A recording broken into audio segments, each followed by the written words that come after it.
Right, ప్రస్తుతం ధర్నా చౌక్ లో అయితే ఉన్నాం. ఈ రోజు నిరుద్యోగుల ఆధ్వర్యంలో మహా గర్జన అయితే ఏర్పాటు చేయడం జరిగింది. కాంగ్రెస్ పార్టీ జాబ్ క్యాలెండర్ తో మోసం చేసిందంటూ ప్రధానంగా ఆరోపిస్తా ఉన్నారు. మాట్లాడదాం, మనతో పాటు మాట్లాడడానికి ప్రసన్న హరికృష్ణ గారు ఉన్నారు. అన్న నమస్తేనే. సో ఈ రోజు జాబ్ క్యాలెండర్ పేరిట కాంగ్రెస్ పార్టీ ప్రధానంగా మోసం చేసింది నిరుద్యోగులని కనిపిస్తా ఉంది. వాళ్ళు కూడా ప్రధానంగా డిమాండ్ చేస్తా ఉన్నారు. సో ఏం చెప్తారు అండి? కాంగ్రెస్ ప్రభుత్వం ఒక పక్క 60,000 ఉద్యోగాలు ఇచ్చామని చెప్తా ఉన్నారు, ఏం చెప్తారు? జాబ్ క్యాలెండర్ అనేది వీళ్ళు కొత్తగా అడిగేటువంటి అంశం కాదు, డిమాండ్ కాదు. అంటే ఈ ప్రభుత్వం ఏర్పాటు కావడానికన్నా ముందు ఎలక్షన్ మేనిఫెస్టోలో భాగంగా జాబ్ క్యాలెండర్ ఇస్తాము అని చెప్పారు. స్వయాన ఈ ప్రభుత్వం వచ్చిన తర్వాత అసెంబ్లీ లోపల కూడా జాబ్ క్యాలెండర్ కి సంబంధించిన అంశాన్ని పెట్టారు. మీరు ఇచ్చిన హామీ కదా, మీరు పెట్టినటువంటి తీర్మానమే కదా వీళ్ళు అడిగేది. అంటే వీళ్ళు అడిగేది కొత్తగా కాకమ్మ కోరికలో గొంతమ్మ కోరికలో కాదు కదా. 2 లక్షల ఉద్యోగాలు ప్రభుత్వం ఏర్పాటైన తర్వాత ఇస్తాము అని చెప్పేసి ఒక భరోసాను వీళ్ళకి ఇచ్చినందుకే గత ప్రభుత్వాన్ని కూల్చి మీకోసం వీళ్ళు ఇక్కడ ఉన్నటువంటి నిరుద్యోగులు వాళ్ళ ఊర్లలోకి వెళ్ళి వాళ్ళ ఊర్లో ఉన్నటువంటి ఓటర్లను చైతన్యపరిచి ఈ ప్రభుత్వానికి ఓట్లు వేయించింది వీళ్ళే కదా. ఇక్కడ ఉన్నటువంటి నిరుద్యోగులే కదా. నార్త్ తెలంగాణ పేరుతో సౌత్ తెలంగాణ పేరుతో 2 బస్సు యాత్రలు చేసింది వీళ్ళ వల్లనే కదా ఈ ప్రభుత్వం వచ్చింది. వీళ్ళ వల్లనే కదా మీరు ముఖ్యమంత్రి అయ్యింది. మరి ఈ ప్రభుత్వం వచ్చిన తర్వాత మీరు ఇచ్చినటువంటి హామీ 2 లక్షల ఉద్యోగాలకు సంబంధించిన జాబ్ క్యాలెండర్ ఏదైతే ఉందో దాన్ని అనౌన్స్ చేయండి అనేదే ఈ విద్యార్థి గర్జనకు సంబంధించినటువంటి అంశం. ముఖ్యమంత్రి చెప్తా ఉన్నారు స్వయానగా, ఏ సంవత్సరంలో కూడా ఏ ముఖ్యమంత్రి ఇయ్యని విధంగా 60,000 ఉద్యోగాలు నేను ఇచ్చినా అని చెప్పేసి చెప్పుకున్న పరిస్థితి నిజమేంటారా? నేను కొన్ని అంశాలు చాలా స్పష్టంగా ఓపెన్ గా మాట్లాడతా అండ్ నిజాలు మాట్లాడుకుందాం ఒక నిమిషం. ఈ ప్రభుత్వం వచ్చిన తర్వాత పరిస్థితి ఏంది, గత ప్రభుత్వం ఉన్నప్పుడు పరిస్థితి ఏందో మాట్లాడుకుందాం. ఇప్పుడు స్వయాన మన ముఖ్యమంత్రి గారు ప్రతి మీటింగ్ లోపల మేము 60,000 జాబులు ఇచ్చినామని చెప్పేసి చెప్తున్నారు కదా. ఈ 60,000 వేకెన్సీస్ లోపల 49,000కు సంబంధించినటువంటి నోటిఫికేషన్స్ గత ప్రభుత్వం ఇచ్చిన నోటిఫికేషన్స్. ఈ ప్రభుత్వం వచ్చిన తర్వాత ఇచ్చిన నోటిఫికేషన్స్ కేవలం 10-11,000కు సంబంధించి మాత్రమే ఇవ్వడం జరిగింది. అంటే గత ప్రభుత్వం 5,100తో మనకు డిఎస్సి నోటిఫికేషన్ ఇచ్చింది, అప్పుడు అది రద్దయిపోయింది. ఈ ప్రభుత్వం వచ్చిన తర్వాత ఆ 5,100కు 5,800 కలిపి ఒక 11,000తో ఒక నోటిఫికేషన్ ఇచ్చింది.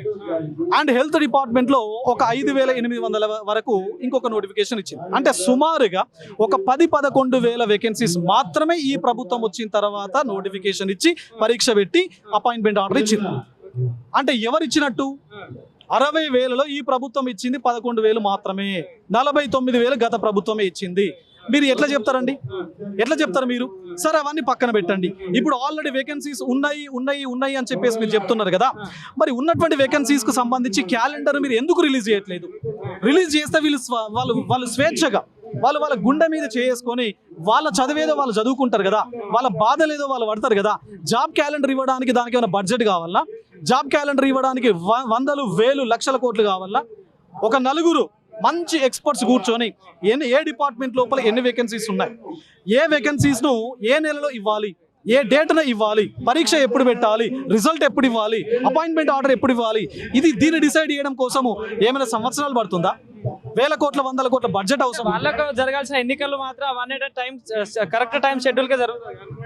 ఎన్నికలకు వాళ్ళు కట్టుబడి ఉంటారు. ఇప్పుడు లోకల్ బాడీస్కి వెళ్తున్నారు కదా, లోకల్ బాడీస్కి వెళ్ళడానికి ముందు టంగ్ టంగ్ టంగ్ అనేటువంటి పేరుతో రైతు భరోసాని ఇస్తున్నారు కదా.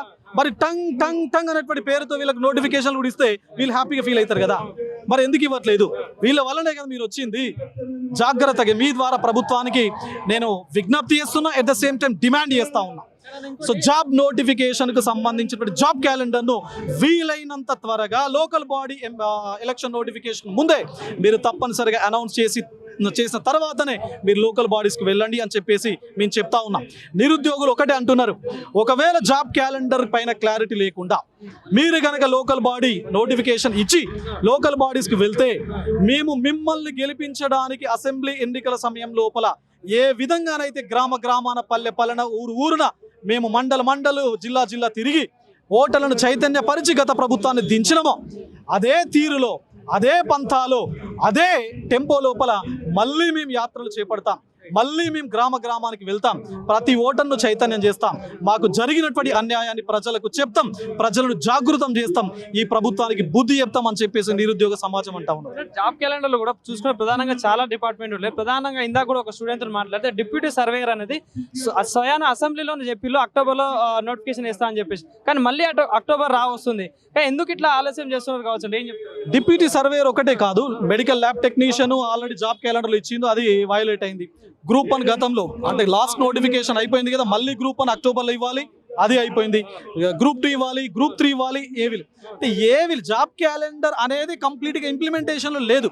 కాబట్టి దానిపైన స్పష్టత ఇచ్చి మాత్రమే మీరు లోకల్ బాడీస్ వెళ్ళాలి అని చెప్పేసి వీళ్ళందరూ కూడా డిమాండ్ చేస్తూ ఉన్నారు. స్పష్టత అనేది చాలా ఇంపార్టెంట్ అండి, స్పష్టతను కోరుకుంటుంది నిరుద్యోగ సమాజం. సో కాబట్టి మీ ద్వారా ప్రభుత్వానికి నా వైపు నుంచి స్పష్టత, ప్రభుత్వం స్పష్టత ఇవ్వాలి అని. Thank you. Right, all the best.